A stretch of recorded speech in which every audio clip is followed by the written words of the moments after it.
today. How many of you ever played duck, duck, goose?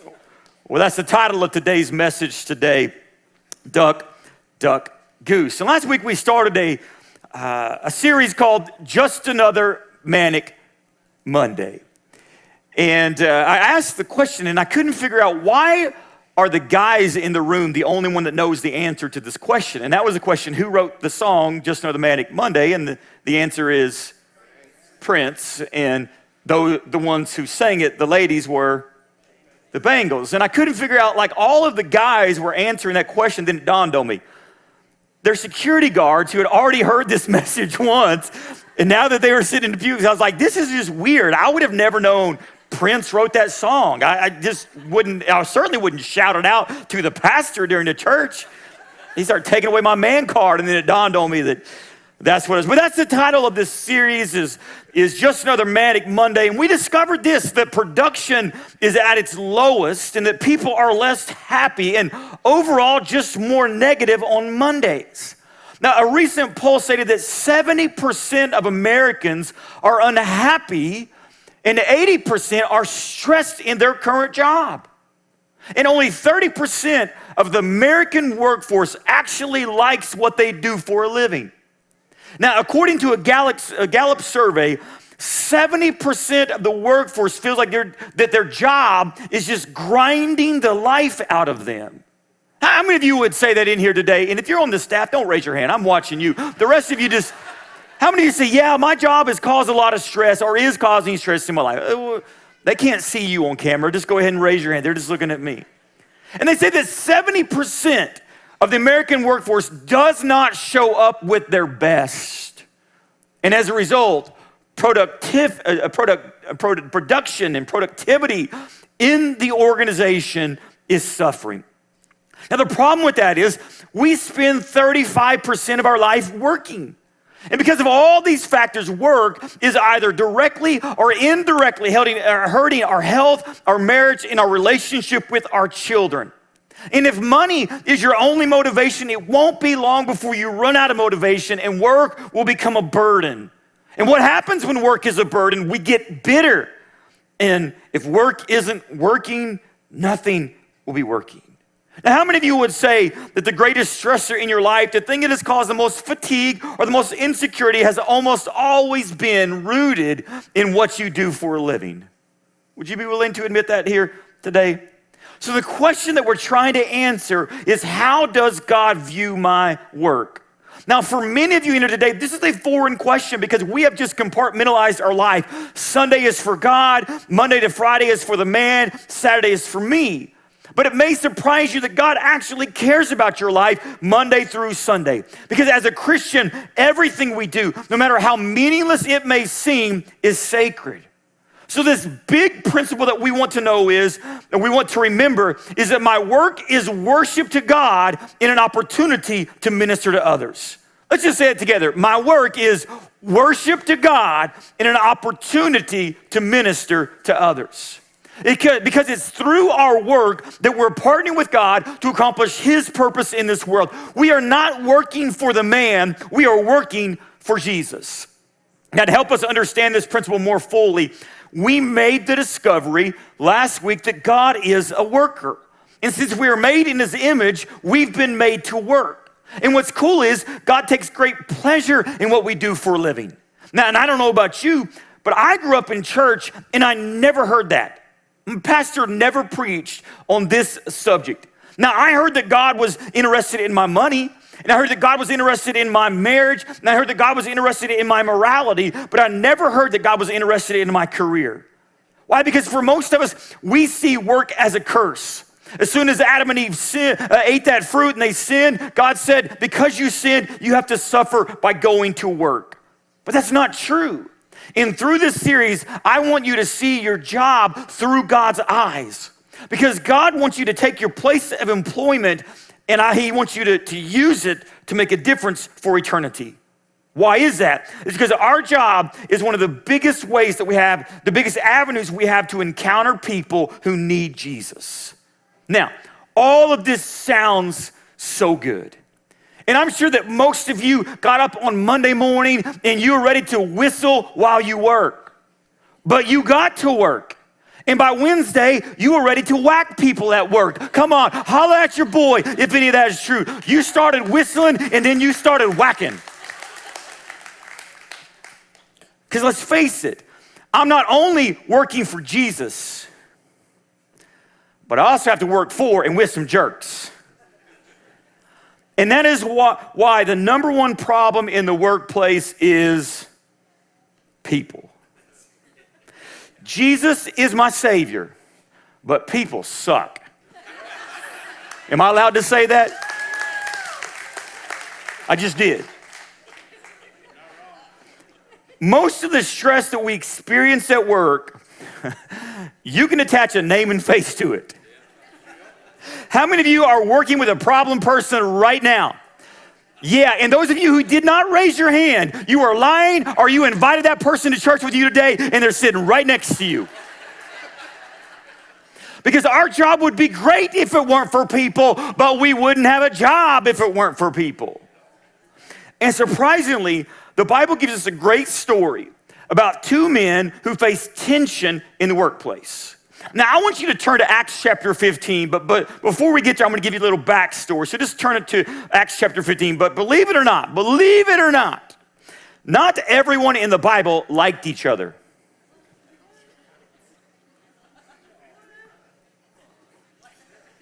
They didn't always get along. And that's okay. Let me give you a little bit of context. Before Paul was Paul, he was Saul of Tarsus, the first Christian terrorist, who was hell-bent on destroying Christianity one head at a time.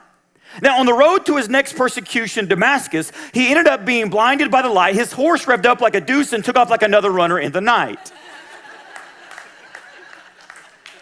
Who wrote that song? Bruce Springsteen. Bruce Springsteen wrote it. Manford Man Earth Band changed the lyrics of it, and that's when it made it popular, and that's how you remember well. So Paul fell to the ground blind and came face to face with Jesus. He goes from being feared to being a Christ follower and eventually the main voice of Christianity.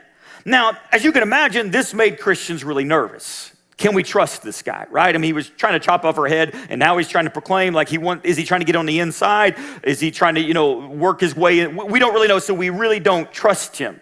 You could understand that. But there was one person who believed in him, and believed in Saul. His name was Barnabas. And Barnabas was the son of encouragement. And everybody needs a Barnabas or a Barney in their life. Barney Fife, Barney the dinosaur, Barnabas, you need one of those. In Acts chapter 9, he came to Saul's defense and he became his mentor. And Saul and Barney, they were really good friends and they were great co-workers. And the Bible says they went on this missionary journey around the world. And because Barnabas is a natural mentor, a natural encourager, he then wants to take another young man by the name of John Mark. Now, we remember John Mark by the name of Mark, who wrote the gospel through the eyes of Peter. Now, at first, everything is working great. And it usually does. And then tension sets in. John Mark wants to return home. Now, there's a variety of speculations. We could say that he may have been homesick. He may have become ill. Maybe he was afraid of the hardships to come. Regardless, Mark's behavior soured Saul, who becomes Paul. It soured the relationship that he was having with Barnabas. Because Paul said, I'm not taking him with me. Loyalty is a really, really big thing. This guy left me. I don't want to take him with me on my second missionary journey. And Barnabas says, you got to give this guy another chance. He still believed in him, so there was a split. Barnabas took Mark to Cyprus while Paul traveled on with Silas. Now, we're going to make a few speculations. I think it's always important for me to tell you if I'm making a speculation. So I'm going to make a few speculations this morning and maybe read the lines between the lines a little bit. Because when you read the scriptures that are leading up to this point, you'll begin to notice that there was a shift. Paul gets an unexpected promotion. Now, prior to Paul, Barnabas was one of the leaders. If you were to have an org chart, Barnabas was at the top. He was a lead prophet or lead teacher. And Paul was way down here. He was an intern. And by the time that they got done with their first journey, the tables have started to flip a little bit. Paul had a natural intellect about him. He had some great formal training. I mean, the guy wrote 13 or arguably 14 books of the New Testament. He had some abilities and an anointing upon his life and a set of giftings. So naturally, he begins to assume more of a leadership role. We don't know if it was planned. We don't know if it just organically happened, but somewhere along the journey, Paul begins to take the lead. I'll give you some illustrations of this. In Acts chapter 13, you have these group of men listed. You have Barnabas, Simeon, Lucius, Manaen, and a guy by the name of Saul, which is Paul. You get to verse 2 of Acts chapter 13, and now all of a sudden it says Barnabas and Saul. By verse 9, Paul is mentioned all alone. By verse 13, this is how it says. There's a flip there. His name is changed in this chapter. Paul and his companions. By verse 1, they're all listed. By the time you start to get into verse 13, it's Paul and the rest of them. It doesn't even mention Barnabas or the others by name.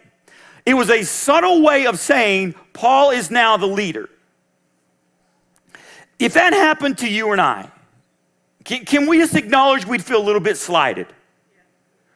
We'd feel a little bit disrespected, because anytime there's a natural change in leadership or a peer gets a promotion, it's easy to get frustrated on the job, uneasy or insecure about the future, or angry that we have been passed over. And this is the connection that I want to make today. If our job becomes more about our security than ministry, there is going to be problems. Let me say it this way. If you are more concerned about a promotion at work than your production at work, there's going to be tension. If your professional title is setting your personal identity, there's going to be stress. If your value at work is determining your personal value, you will face an identity crisis. Now think about this with me for a moment. Problems at work, stress, conflict, competition, miscommunication are almost always traced back to one thing: selfishness or pride, which is just the other side of insecurity. They're one and the same. So call it what you want to.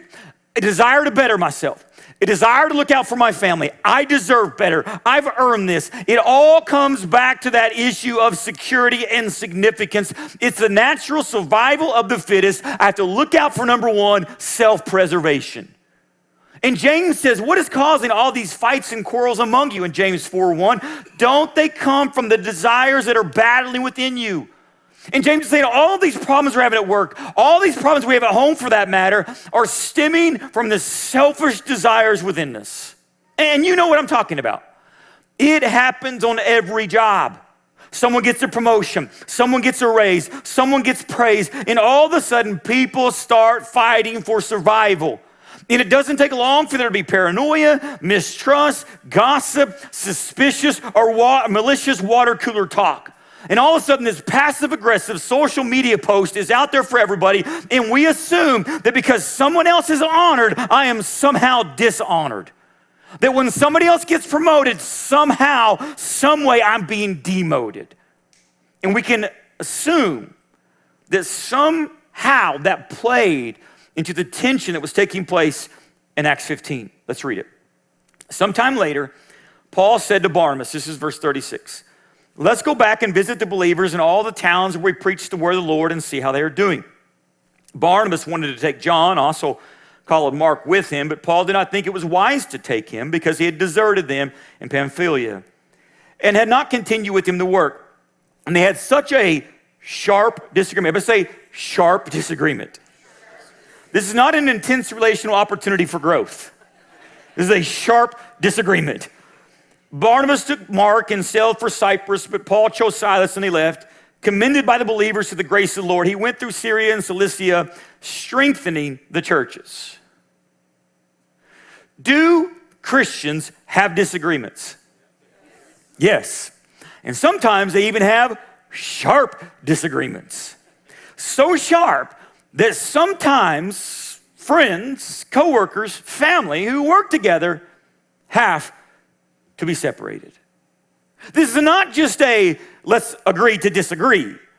The Greek word that is used here is a sudden, violent emotional outburst. This is the type of argument where there are elevated voices, slamming doors, pointing fingers, and you can take this job and shove it conversations. It is more than an intense relational opportunity for growth. It is righteous indignation that ends in frustration. Now, why did this relatively small issue get turned into a big deal? People and pride. We all went our way. We all think that our way is the best way, that our idea is the best idea. And if I don't get my way, I will just take my toys and I will go home. Even good Christian people. Now, in the grand scheme of eternity, this really isn't that big of a deal. Neither are 90% of the problems that we face in the workplace. What makes them a big deal is when your pride gets involved. And when that happens, little things blow up into big things. So they separated. Now, I wish that I could stand up here today and say they hugged it out. They rode off into the sunset together. But truth is, it would take many years before they were reconciled. And it's a fact. In every office, conflict is going to happen. In every relationship.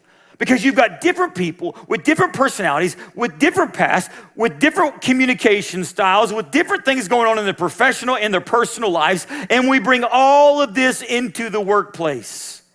And that is why it is inevitable. At some point, there will be conflict. So what is conflict? Well, if you were to ask the average person, it can range from negative comments to extreme dislike for one another. Some people may define it as anger or mistrust or antagonism or someone or something they dislike. But if we're just going to break it down at a 30,000-foot level today, we're just going to define it as tension. And tension is not always bad. Tension can force us to find new resolutions, or it forces things out into the open. But if it is left unaddressed, tension becomes negative and potentially and possibly harmful. Then everyone, including the organization, suffers. Here's the problem. Most people don't like tension.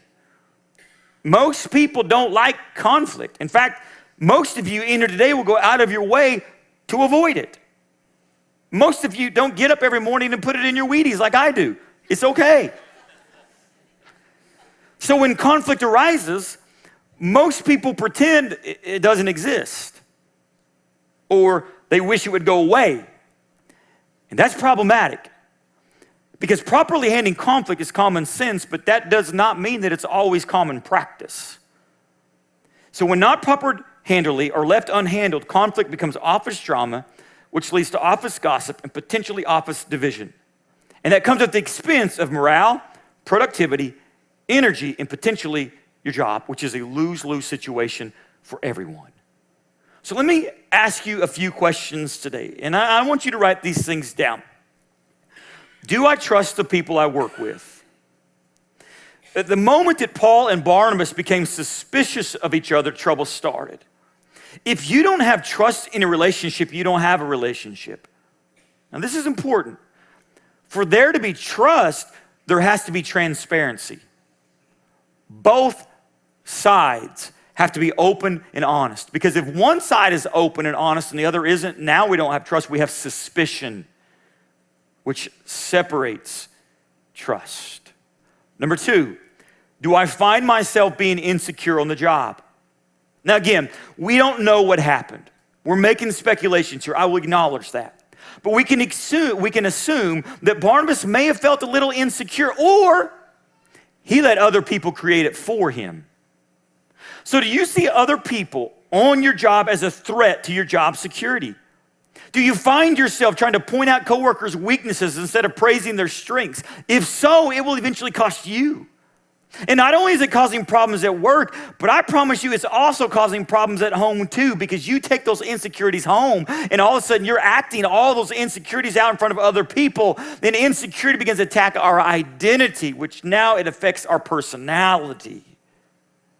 Number three, our personal issues affecting my professional life. Now here's what I did not tell you. Mark was Barnabas' cousin. And that changes things a little bit, doesn't it? Because this was not only a professional issue, behind the scenes, it was a personal issue. Because nobody wants Aunt Susie calling, why did you fire little Johnny Mark? You've all heard the saying, don't take your work home. Have you heard that? But you should also not take your home to work. You shouldn't let personal situations affect your professional life. But here's the problem. We bring our whole self to work. If I have a bad morning with my kids or my wife, or I'm stuck in traffic, and you know what? I think that we ought to build another stoplight on Hunt Highway in Ellsworth. I think that's great. You better believe when I get to work, I ain't happy. So now I'm irritated at somebody in the office, but I'm not really irritated at somebody in my office. I'm just irritated that they put another stoplight 100 feet from the other stoplight, and they wouldn't let me put one from here to Thompson, and it cost the church $150,000. I ain't bitter. I'm just saying sometimes you just bring that stuff into your preaching.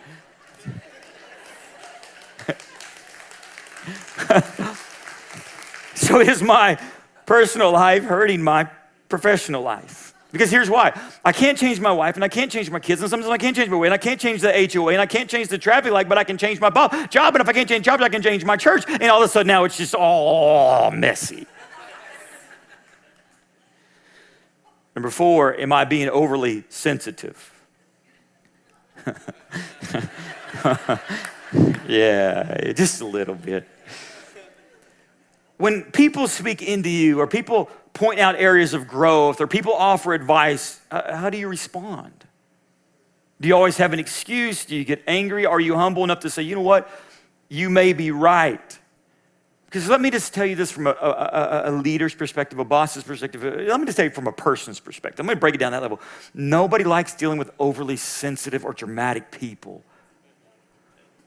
Paul may have overreacted because he was personally hurt. And when overly sensitive people ask, or overly people, if you're there and you ask why does this hurt me so much? What is really going on here? Let's move on, because I got a long way to go in a short time to get there. Do I get angry when I do not receive the recognition and praise I deserve? If that's the case, I want you to memorize this. It's not about me. It's about ministry. It's not about me. It's about ministry. Let's say it together. It's not about me. It's about ministry. And the majority of the problems we face at work are because it has become more about me than ministry. And too many of us say we believe in Jesus, but do not behave like Jesus at work. And we say, you know what, no, Pastor, I live for Jesus on Sunday, but Monday and Friday, I got to look out for myself. I understand that. I get that. But I also know that when you view your job as a ministry, God has a way of protecting you and promoting you far beyond what you could ever do for yourself. Now, this does not mean that you become a doormat for your coworkers. That's not what I'm saying, that you let people bully or be rude to you. No. It just means that by the way that you work, by the way that you carry yourself, by the way that you honor others, and the way that you honor God, that God will honor you, because James says, God opposes the proud, but he gives favor to the humble. Number 6, is this an offense? And this is important. I'm going to slow down here. Is this an offense, a preference, an accident, or a mistake?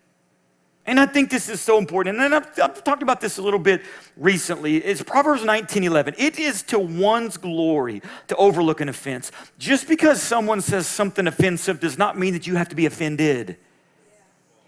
And you're building an offense between you and somebody else because they said something offensive they may not even know, and now you're living offended. So let me ask you, did they really say or do something hurtful, or is this just a personal preference, or maybe a real problem? Ask another question. What is my frame of reference? What is my frame of reference? Because we are different people who communicate differently. If it's a mistake, or if it's a preference or an accident, sometimes you just have to let it go, let it go. Nobody wants to sing along with me here today. A few years ago, we had a lady call the church and just furious at Rev D. Believe it or not, it happens. And I love to answer all of your emails. In fact, the more vile and vulgar you are, those are the ones that I love to read. And she was mad and you know, like, I'm never coming to this church again. Never coming up. And why? And our secretary's like, why? Well, tell them, well, I can't. I got to talk to Pastor Daniel directly because it's so private. Okay, so they came and got me. I said, yeah, I'm a glutton for punishment. I'd like to see what it is. So I met with her, and we're having the conversation. It's a good conversation. It's a cordial conversation. And I said, well, you said I said something that offended you. Do you mind telling me what it is? And we've laughed about it since then. So if you're watching online, because I don't see you here, then you know what I'm talking about. She said, you said in a message a few weeks ago, I'm going to butter my butt and call me a biscuit.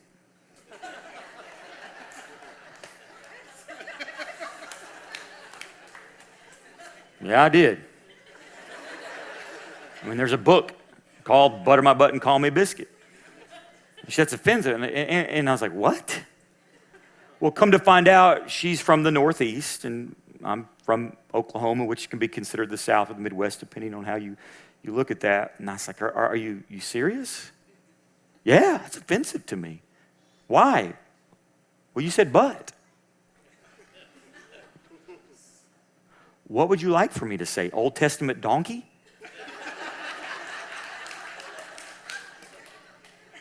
But the point is, it was just a miscommunication style, right? Different parts of the United States, different cultures, brought up differently. And just a simple conversation, we were able to solve everything, laugh about it. Now we tease each other all the time about it. And you have to ask yourself, is this really a sin? Because people will harp in on Matthew chapter 18, but let's listen to what it says. If your brother or your sister, what? Sins. It's talking about a sin. It's talking about you didn't like what they say, or you didn't like what they wore, or you didn't like. It's a sin. Now go and point out their fault just between the what? Two of you. Just the two of us. Not everybody else. Most conflicts are a result of misunderstanding and miscommunication. I said this, you heard that. So it is imperative that if they sinned against you, you go to them in a productive and positive way. It is better to speak directly with them because written communication is always misinterpreted. So put your big girl panties on, your big boy undies on, and go sit the other person down and talk to them, not to everybody else about them. That's the sin. Now make sure you've calmed down.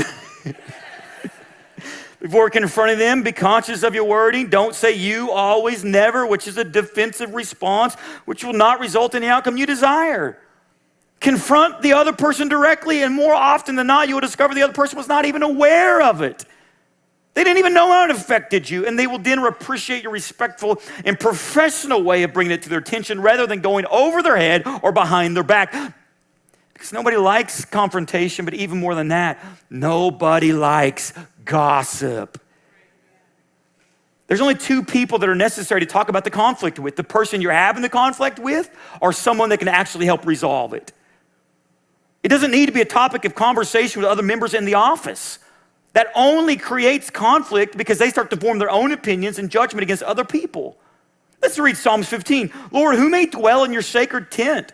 It's your presence, God. Who may live in your holy mountain? Those whose walk is blameless, the one who does what's righteous and speaks the truth from their heart. Watch this. Whose tongue utters no slander. Slander is the act of damaging the good reputation of someone.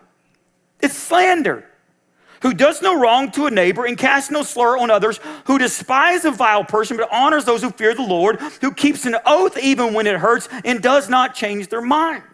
Paul said, do not let any unwholesome talk come out of your mouth, but only what is helpful for building others up according to their needs, that it may benefit them. Number two, so that number one, if you miss that, speak directly to that person, not about the person. Number two, speak specifically, not generally. Make sure you discuss specific facts or events that led to the situation. If you don't have specifics, it's not a fact, it's a feeling. Let me read Proverbs 6. There are 6 things the Lord hates, 7 that are detestable to him: haughty eyes, a lying tongue, hands that shed innocent blood, a heart that devises wicked schemes, feet that are quick to rush into evil, and a false witness who pours out lies. And watch this, a person who stirs up conflict in the community. Don't take the bait to hate. And whatever you do, don't split the Lord's house. Number 3, Focus on the good and find common ground.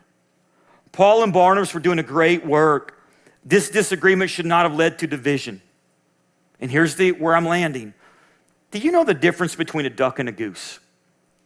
So I used to run quite a bit. I don't run the way that I used to run because something happens when you get older. The wicked run when nobody's chasing them, and you become more biblical, and you're like, I ain't running because, anyway. But I used to run in river parks in Tulsa. It's a beautiful area downtown, and my church was right there. And the thing about river parks is it was a beautiful natural habitat, and there's a lot of Canadian geese. And they would just overtake my running route, and they were just a nuisance. Because you know what a goose does, right? A goose flies in, and they just honk about anything and everything. And then they dump their load on anything and everyone.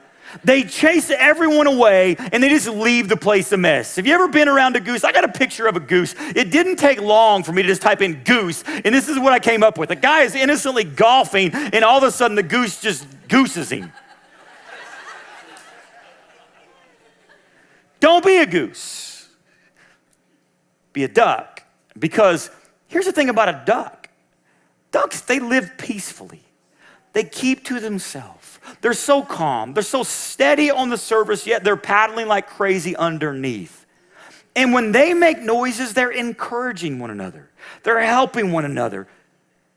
Be a duck. Don't be a goose. Because most of your colleagues want the same thing you do. They want to feel valued for who they are and what they bring to the table. They want to be respected. They want to be appreciated. They want to see the company succeed. Therefore, it is a fair assumption that most people have the best of intentions.